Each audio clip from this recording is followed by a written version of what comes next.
Começa agora o BTcast Vida Nova. Teologia é nosso esporte.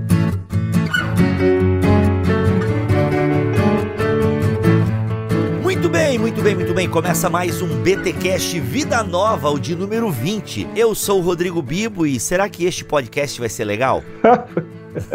Bom, eu sou o Igor Miguel, vamos largar a casca e voltar pro CERN.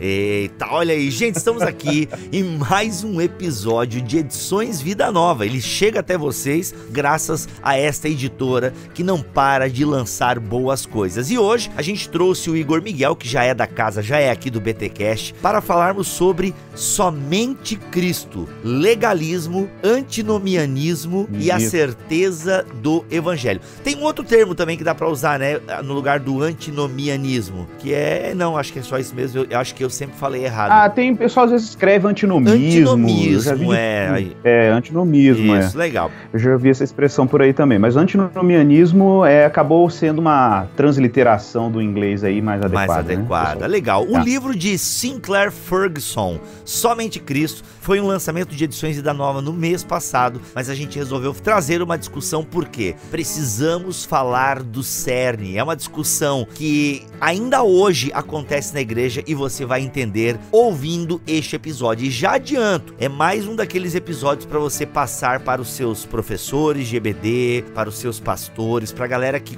curte estudar teologia, porque este livro aqui, sem sombra de dúvida, trata de um assunto central. Vamos falar do CERN, mas antes, os recados de Edições Vida Nova.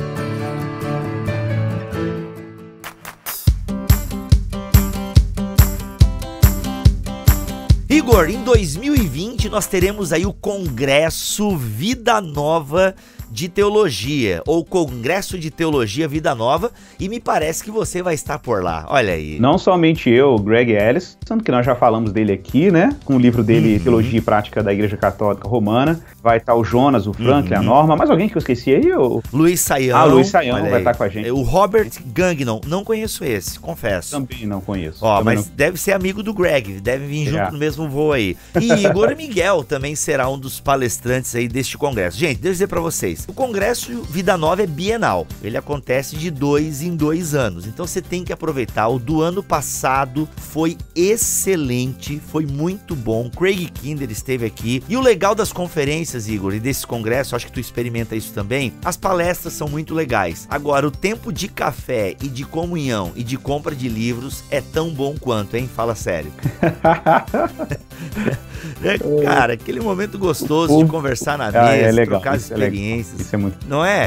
Faz aquele network, reage às palestras. E olha só, o tema do ano que vem, deste congresso, né, da 12ª edição do Congresso de Teologia Vida Nova, vai ser o seguinte: o resgate da eclesiologia, preparando a igreja para os desafios contemporâneos. Mano, tema urgente. Tema importante, tema urgente. A gente está no cenário de crise eclesiológica, a pessoa está em dúvida se congrega ou não, se pode viver Cristo na vida privada, né? E aí, como é que fica isso aí? Quem ama Cristo tem que amar a igreja? Eu acho que sim, né? Olha aí, mas como, né? É relevante. Outras coisas também, por exemplo, né? As igrejas progressistas estão celebrando o casamento entre pessoas do mesmo sexo, admitindo militantes LGBTQ+, ao ministério pastoral, defendendo o aborto. Cristãos enfrentam oposições ideológicas tanto no âmbito universitário como no ensino médio. As igrejas evangélicas, buscando relevância e crescimento, estão produzindo uma liturgia despida de significado. Mano, esse congresso vai trabalhar os sintomas, as crises, vai trabalhar o momento que a gente vive, nessa pós-modernidade, digamos assim, eclesiástica. Cara, um tema simplesmente... E olha, um tema difícil, hein? Um tema difícil, ainda bem que a gente vai ter bons palestrantes. Já estou ansioso pelas mesas redondas, onde a galera vai poder fazer perguntas. Gente, então olha só, se você quer mais informações e fazer já garantir a sua inscrição para o Congresso Vida Nova, que vai acontecer nos dias 5 a 8 de maio. Então você já se prepara aí, já marca na sua agenda, já negocia com o seu chefe as férias do ano que vem para este período, ok? 5 a 8 de maio de 2020. Você tem mais informações em vidanova.com.br/congresso 12, vidanova.com.br/congresso 12, ou acesse bibotalk.com, vá neste BTcast Vida Nova 020 e você tem o link para mais detalhes. Ou vai também no Instagram da Edições Vida Nova, o link está aqui na descrição deste BTcast. O resgate da eclesiologia de 5 a 8 de maio de 2020 vai ser aí o tema do Congresso de Teologia Vida Nova. E olha só, ô Igor, a gente não pode afirmar aqui ainda, né? Mas vamos soltar aqui para a audiência nos apoiar. Já pensou um BTcast Plus gravado ao vivo lá na conferência? Eita, Lelê. Fala aí. Ia ser coisa linda Olha aí, demais. então assim, ó, se você, querido ouvinte, curte essa ideia, você ouve o BTcast Plus e curte, vai lá na postagem da Vida Nova e fala, gente, Exato. Vida Nova, libera o Bibotalk aí pra gravar o podcast ao vivo. Vamos colocar uma pressão aí. Bora pra esse episódio falar da singularidade daquilo que Cristo fez na cruz.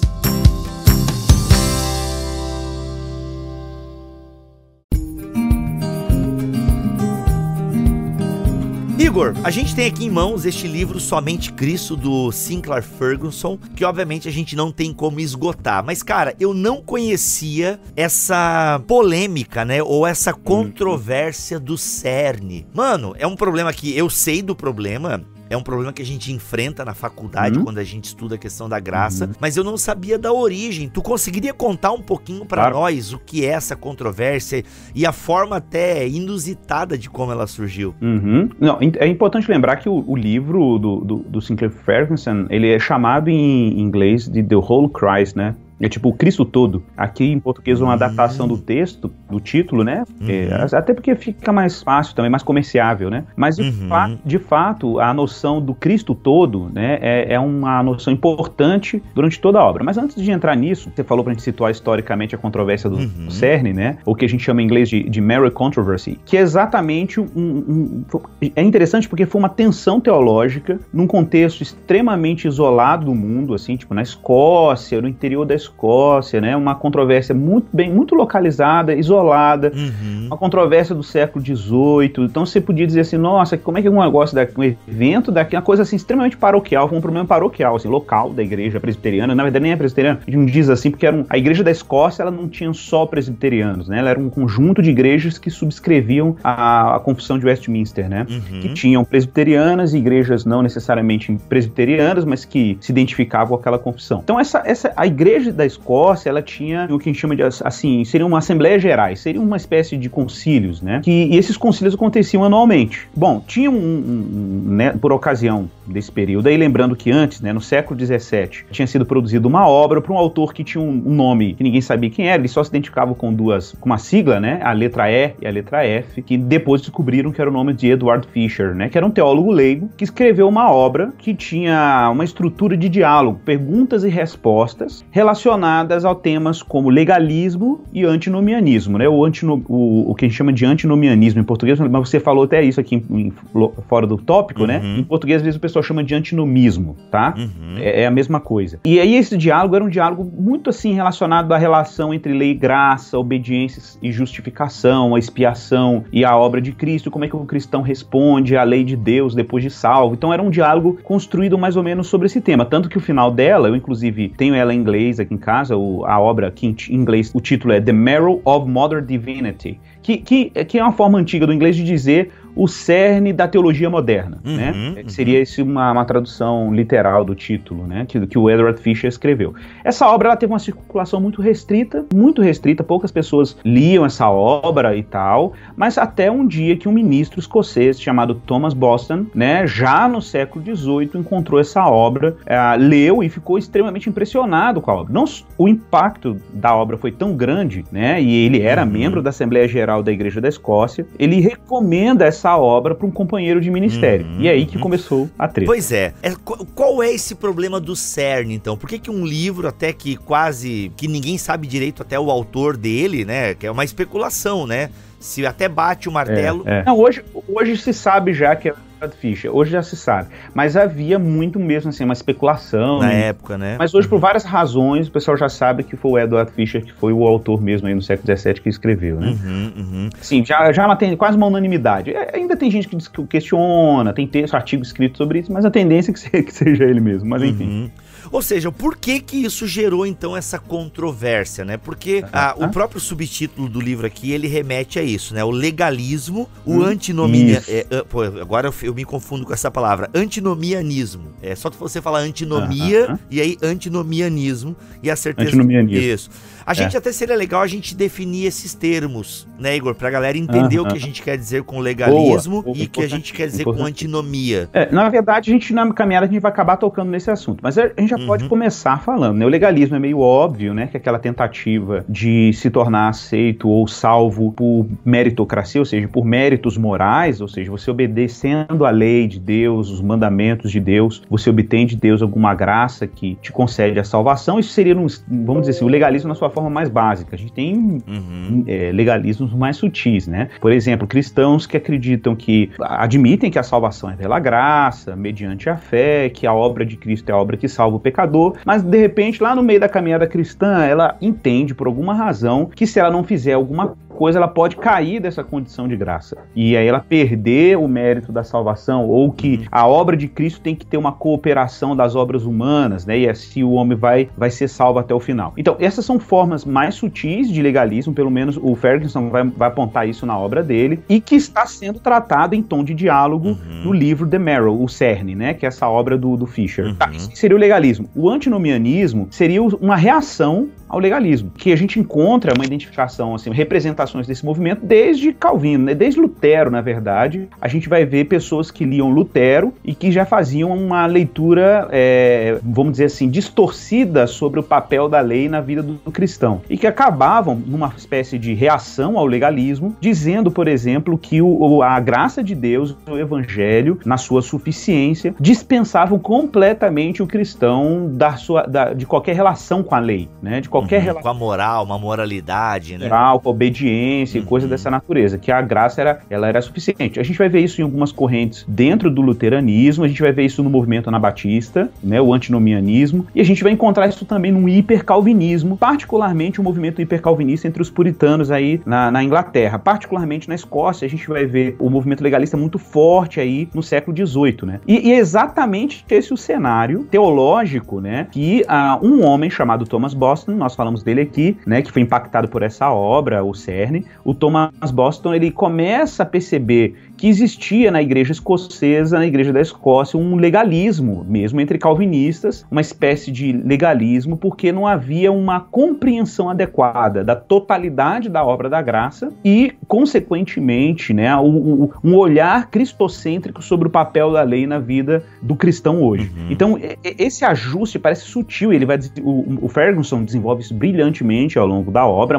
Não é uma obra histórica, apesar de que ele vai sempre tocar nos teólogos desse momento histórico e anteriores. Essa é uma tensão, inclusive, que revira e volta, a gente volta a essa discussão. A discussão sobre qual é o papel da minha obediência na salvação, né, de que maneira a graça de Deus realmente é suficiente, ou ela é suficiente somente para algumas etapas da vida cristã, e depois a gente coopera, e aí, como é que fica, né, essa relação da obediência, da lei e etc. Esse é um ponto que é, vamos dizer assim, nefrálgico no argumento dele. O que é curioso, no final das contas, é que quando o Fisher escreveu essa obra em tom de diálogo, uma obra muito didática, né, que é o Cerne, ele escreveu justamente porque, para ele, esse era, de fato, o cerne da teologia moderna protestante. É como que o cristão lida com a obediência a partir do momento que ele já sabe que a obra da salvação é uma obra inteiramente da graça, inteiramente operada por Jesus Cristo, né?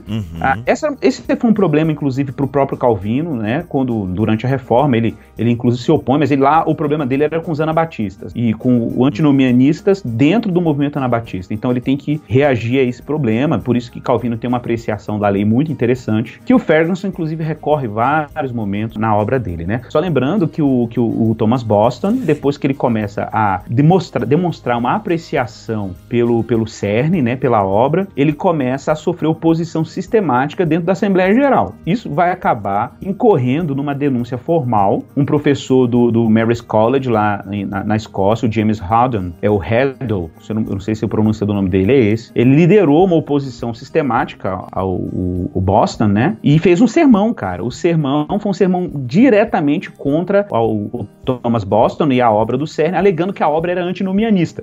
Caramba, mano. A acusação era essa, assim, essa é uma obra antinomianista, eles estão contra a lei, tal, né? Então, assim, havia essa acusação. E isso deu uma treta gigantesca, a ponto de, em 1719, a Assembleia Geral se reúne e cria um comitê que tinha o nome de Comitê pela Pureza da Doutrina. E a ideia era o quê? Era condenar The Merrow, ou seja, o CERN, a obra, condená-la completamente e vedar a recomendação da obra por qualquer ministro dentro da Igreja da Escócia. E isso acabou sendo um tiro no pé gigantesco, porque essa obra que antes era uma obra completamente, vamos dizer assim, né? Completamente underground, desconhecido, né? Underground, né? Isso acabou produzindo um interesse novo pela obra, tá?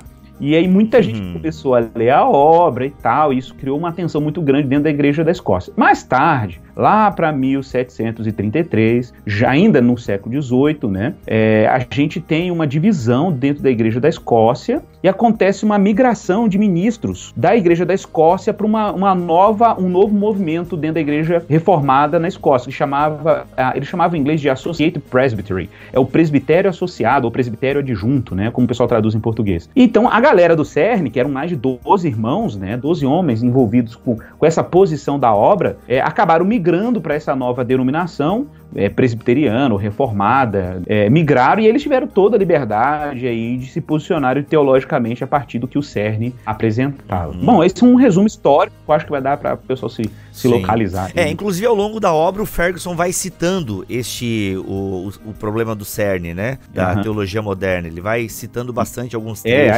É a obra base para ele mostrar que a tese dele basicamente é que The Merrow é uma obra correta na posição dela sobre a relação entre lei e graça. E que ela não foi entendida pela Assembleia Geral da Igreja da Escócia. Ela não foi compreendida. A posição do Thomas Boston e dos irmãos do CERN, que são esses 12 que estavam com ele, né? Não foi compreendida. Eles pegavam trechos isolados, assim, para justificar o argumento de que a obra era antinomianista. Mas o Boston até admite que algumas coisas não foram tão bem escritas. Principalmente a pergunta que gerou todo esse problema, né? A pergunta que gerou esse problema, até é legal ler aqui, Igor. Pode ler. O presbitério perguntou pro candidato, né? A pastor e tal. A pergunta é o seguinte: o que lhe pediram é que ele concordasse com a seguinte declaração: creio não ser saudável nem ortodoxo ensinar que precisamos abandonar o pecado para aceitar Cristo e firmar nossa aliança com Deus. E aí toda essa pergunta, tipo, é uma pergunta, né, é uma firma, cara, eu concordo com isso aqui, mas a galera não concordava, né, ou não, ou a galera concordava, agora eu não lembro mais. Não, é porque a questão toda era o quê? Era que para esses irmãos legalistas, havia a noção de que para abraçar Cristo você deveria abandonar o pecado. Ou seja, o arrependimento seria um pré-requisito para a pessoa abraçar Cristo, né? E não um efeito. Tá? Então, a questão é que para os irmãos do CERN, o arrependimento ele é um efeito daquele que deposita a fé no Evangelho. Você deposita a fé no Evangelho, deposita a fé na obra de Cristo, e a fé na obra de Cristo produz em você um despertamento da consciência. O arrependimento, na verdade, ele é uma obra contínua na vida do cristão. Ele não é uma etapa inicial para a conversão. Ele é todo um efeito que acontece na vida cristã como um todo. É isso que o Ferguson ele reafirma, né? O arrependimento é um estilo de vida. Assim, o cristão está o tempo inteiro reconhecendo sua vulnerabilidade, sua fragilidade moral. Isso é fruto justamente da obra do Evangelho na vida do cristão. O problema é que esses irmãos entendiam que o homem tinha que chegar ao trono da graça com arrependimento como um pré-requisito para a salvação, como se a salvação dependesse do arrependimento, né? E aí os irmãos do CERN vão dizer que não, isso não faz sentido, porque senão a gente está colocando alguma coisa anterior, algum pré-requisito para além de Cristo para que a pessoa seja salva. Isso, no fundo, indicava um legalismo. Mas quem dizia o contrário, para esses irmãos, era o que? Era um antinomianista, entendeu?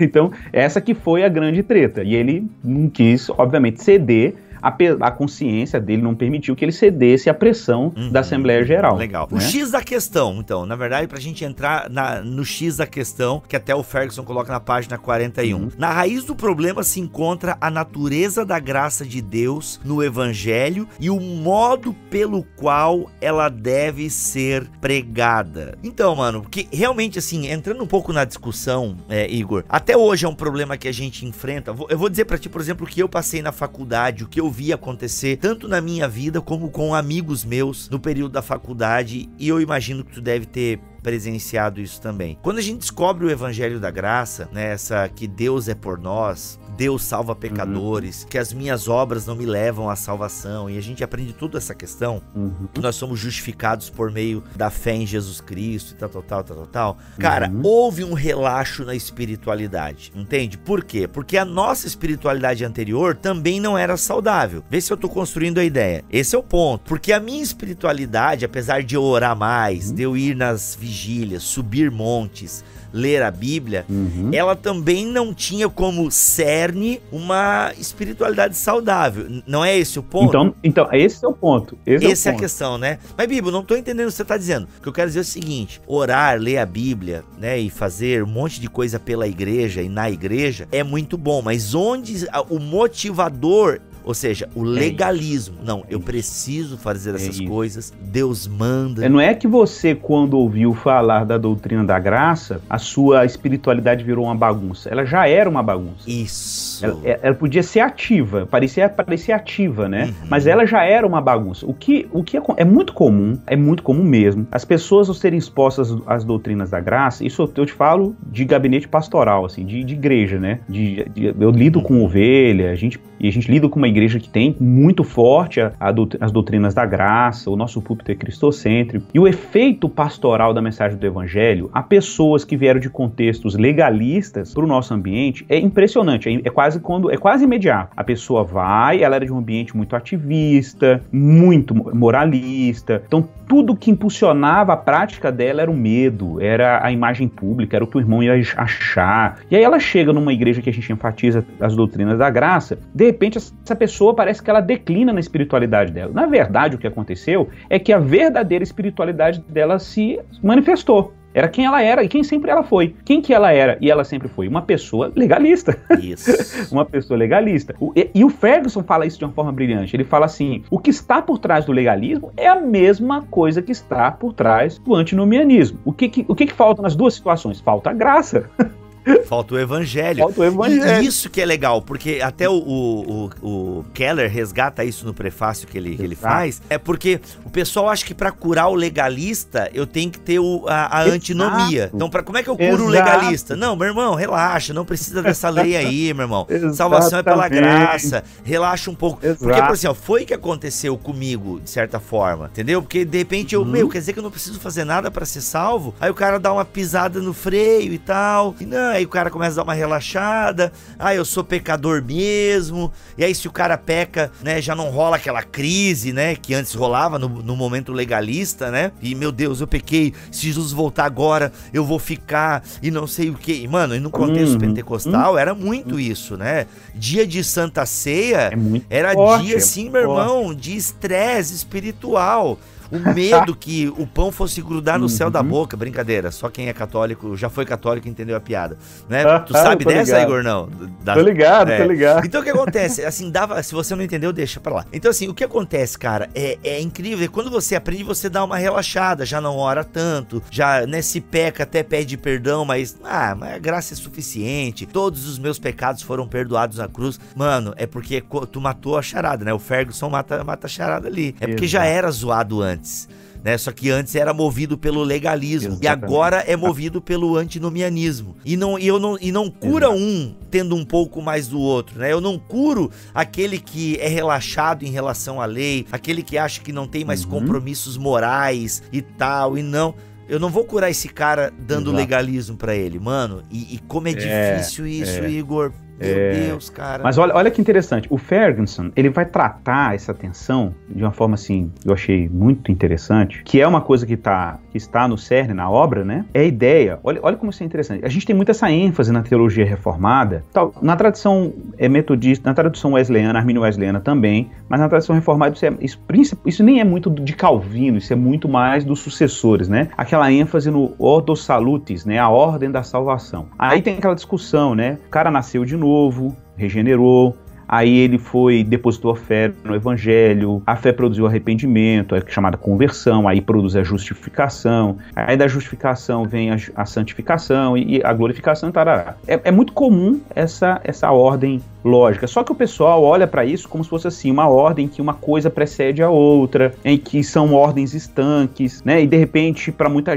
gente a graça operou ali na conversão, mas depois é comigo a santificação, então isso cria uma confusão em que de repente você fala assim, não, peraí, o que eu preciso? Aí que o Ferguson entra, ele fala, gente, a doutrina mais cara para Calvino, que muita gente acha que é a predestinação, não é a união mística do cristão com Cristo, é a união do cristão com Cristo, por isso que o livro se chama Todo Cristo em inglês. Por que Todo Cristo? Porque quando a gente se apropria de Cristo, a gente se apropria de toda a obra de Cristo pela graça, a totalidade dela, isso que muita gente deixa escapar. Quando a gente fala salvação, a gente não está falando de uma coisa que aconteceu no início, a salvação é todo o pacote envolvido na redenção de Cristo. E o que está nesse pacote? Também está incluído nesse pacote a santificação, também está incluído nesse pacote a fé, a justificação, né, a regeneração. Então todo esse pacote é um pacote da graça de Deus. A graça de Deus, ela tem recursos para operar todas as coisas na vida do cristão. Aí que o Ferguson é genial, que ele vai dizer o seguinte,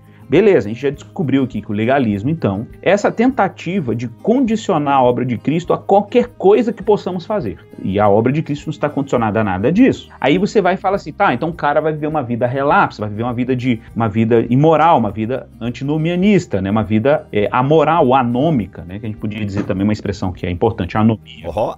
Não é anêmica, anômica, é anômica. A anomia, nomos é lei, né, a anomia é a negação da lei, né, o anti-lei. Isso. É iniquidade, você sabe que é o termo grego que aparece, inclusive, no Novo Testamento para iniquidade, né? Então, quando a Bíblia... por isso que então o pecado é a transgressão da isso, lei. A palavra anomia está lá no original, no texto de João. É a mesma palavra. Inclusive, quando fala que o amor, ele fala, por se multiplicar a iniquidade, o amor de muitos se esfriaria, né? Tipo, multiplicar a anomia, né? A transgressão da lei, né? Quando Paulo fala, por exemplo, em Romanos 6, aquela linguagem de Paulo que ele fala que nós fomos vendidos da maldade para a justiça, maldade, né? Da maldade para a maldade, iniquidade para iniquidade, anomia para anomia. A anomia, ela evidencia o quê? A anomia evidencia falta de graça. Esse é o grande negócio. A anomia evidencia a falta de graça, a falta do evangelho. Então, o que é fantástico no Ferguson é isso, é que se você abraça o Cristo todo, até o seu olhar para a obediência, o seu olhar para a lei de Deus, né, que é, por isso que é o termo antinomianismo, né, ou seja, antinomos, né, contra a lei, a sua percepção sobre a lei muda absurdamente. Então, o trabalho do Thomas Boston, né, quando ele fica impressionado manuseando o The Marrow, é porque ele vem The Marrow, olha que interessante, o The Marrow, o final da obra, que inclusive para quem não sabe, essa obra está em inglês, gratuita para ler no Kindle, você acha no Monegismo Internacional, então quem lê inglês pode ler o The Marrow. O final do The Marrow é basicamente uma explicação dos 10 mandamentos. Então, por isso que o Boston ficou tão incomodado. Ele falou, cara, como é que alguém pode acusar essa obra de uma obra antinomianista se a metade dela é uma explicação dos 10 mandamentos, entendeu? Tipo assim, né, como é que pode? É um diálogo sobre os 10 mandamentos. É porque a preocupação do autor, do Edward Fisher, né, é mostrar didaticamente que uma das grandes obras da graça do Evangelho é que ela muda a nossa relação com a lei divina. Não é que ela subtrai a lei, não é que ela aboliu a lei, né, é que ela põe a lei no seu lugar. Qual é o lugar da lei? Não é salvar. E nem é condicionar nossa salvação ou condicionar nossa relação com Deus.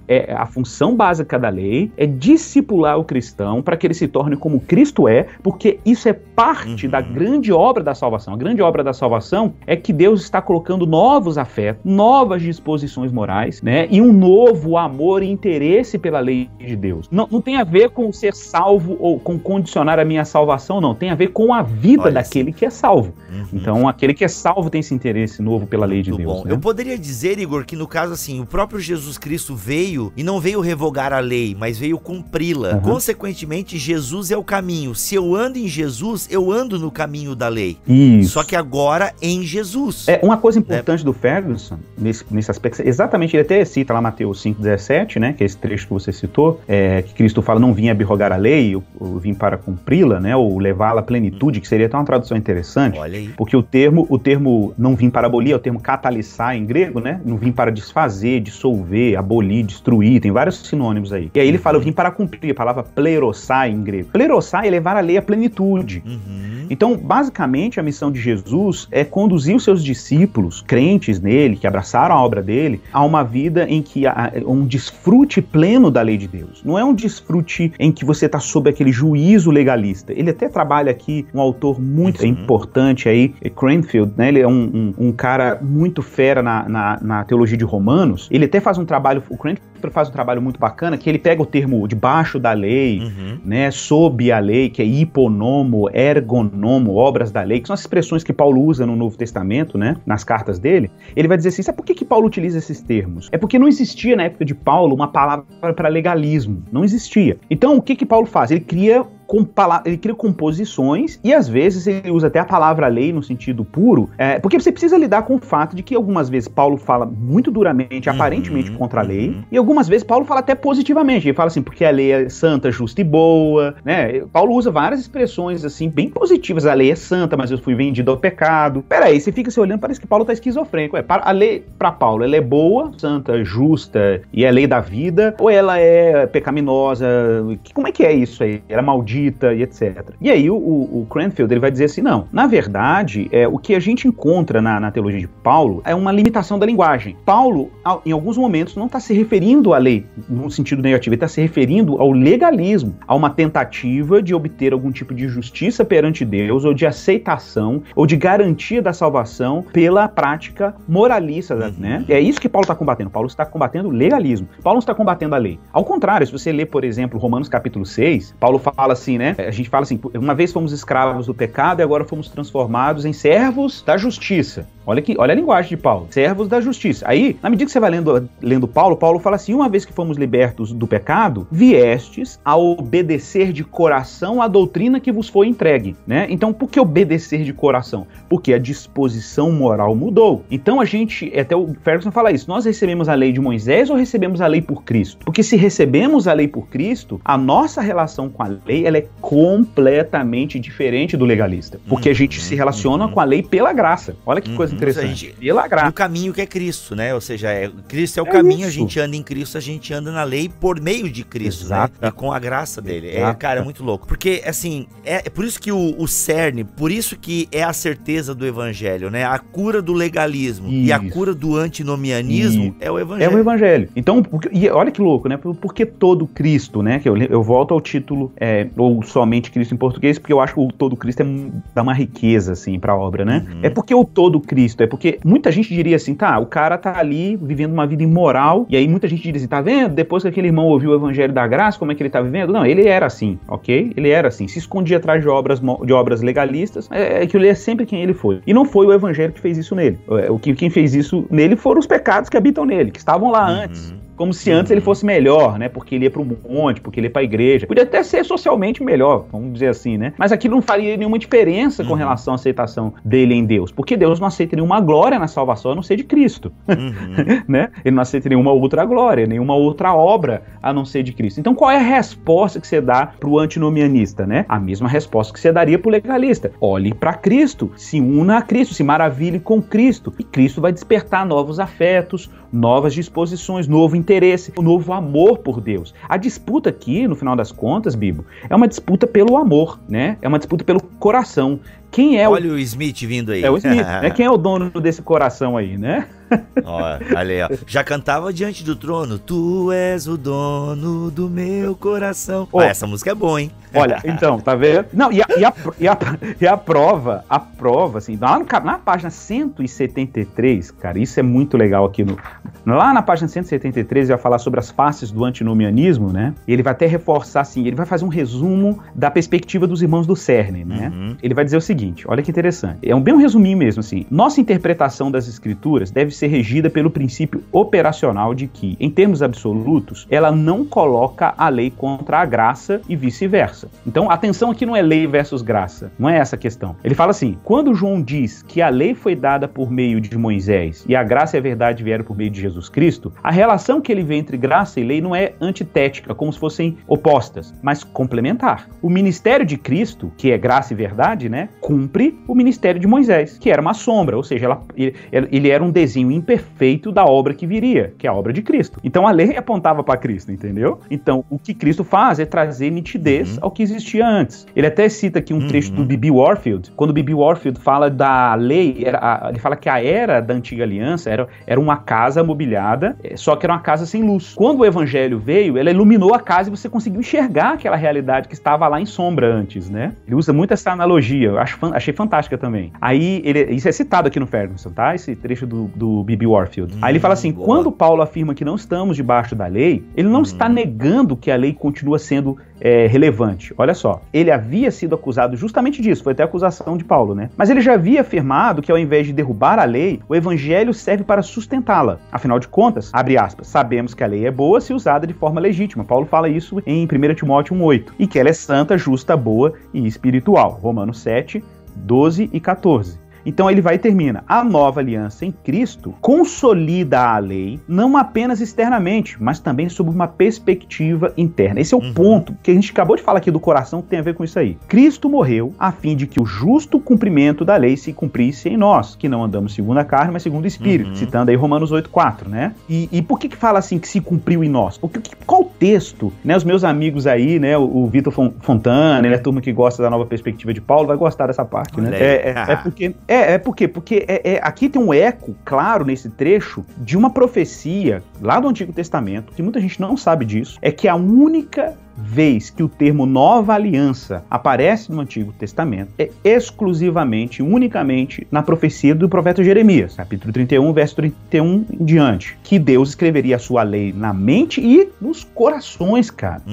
Então, observe, o que é característica da nova aliança? A característica básica da nova aliança é que Deus está prestes não a mudar a lei, Deus está prestes a mudar o coração do homem. Caraca, mano. Para, agora é o momento da gente... Até sobe a musiquinha aí de recepção sobe a musiquinha de recepção de oftalmologista aí, Tuller, pra galera meditar. Mano, não é isso? Perfeito, cara.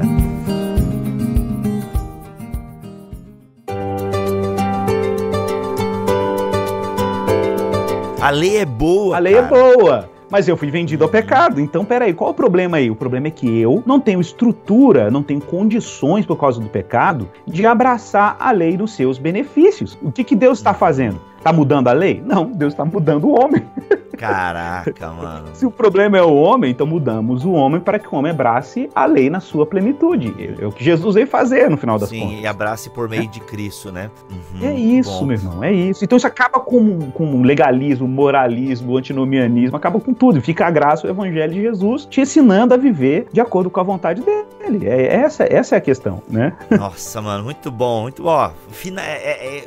Não teria encerramento melhor para este programa. Gente, fica aí. O que a gente falou aqui, galera, é literalmente a ponta do iceberg do que o Ferguson faz aqui neste livro, Somente Cristo. Legalismo, antinomianismo e a certeza do evangelho. Inclusive, eu tava vendo aqui, tem um apêndice muito legal, que é a fé segundo Thomas Boston. Ou seja, o Thomas Boston ocupa, né? Não é uma teologia do Thomas Boston aqui, mas pelo que eu pude perceber, ele é bastante citado e tal, e ele... É porque o Thomas Boston, inclusive, o Bibo, ele escreveu o prefácio de uma nova edição do CERN, lá na década de... Ó, meus cachorros latindo aí, tá, gente? Olha aí. Tá na hora de acabar mesmo, os cachorros estão avisando.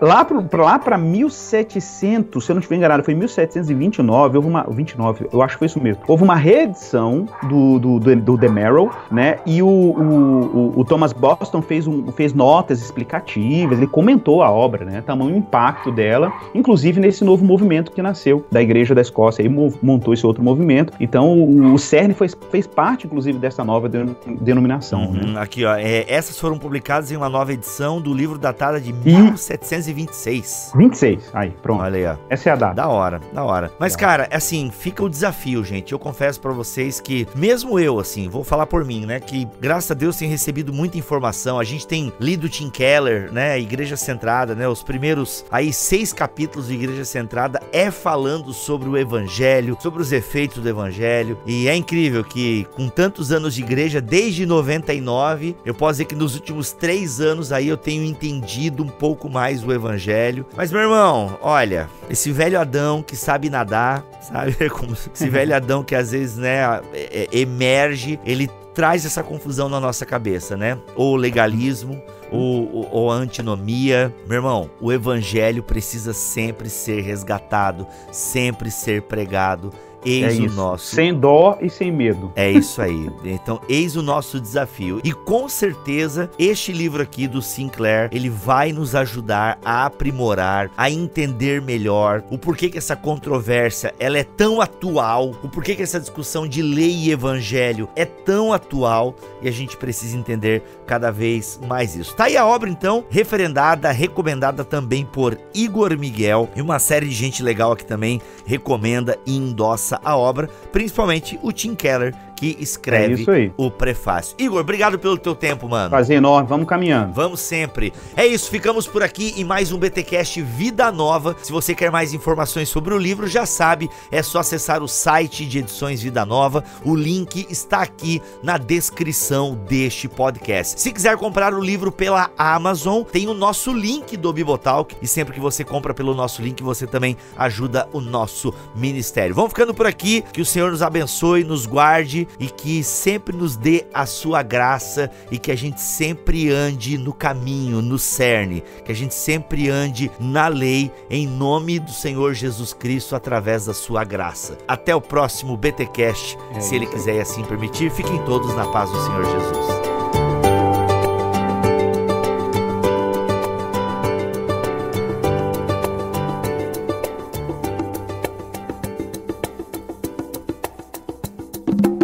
Este podcast foi editado por Bibotalk Produções.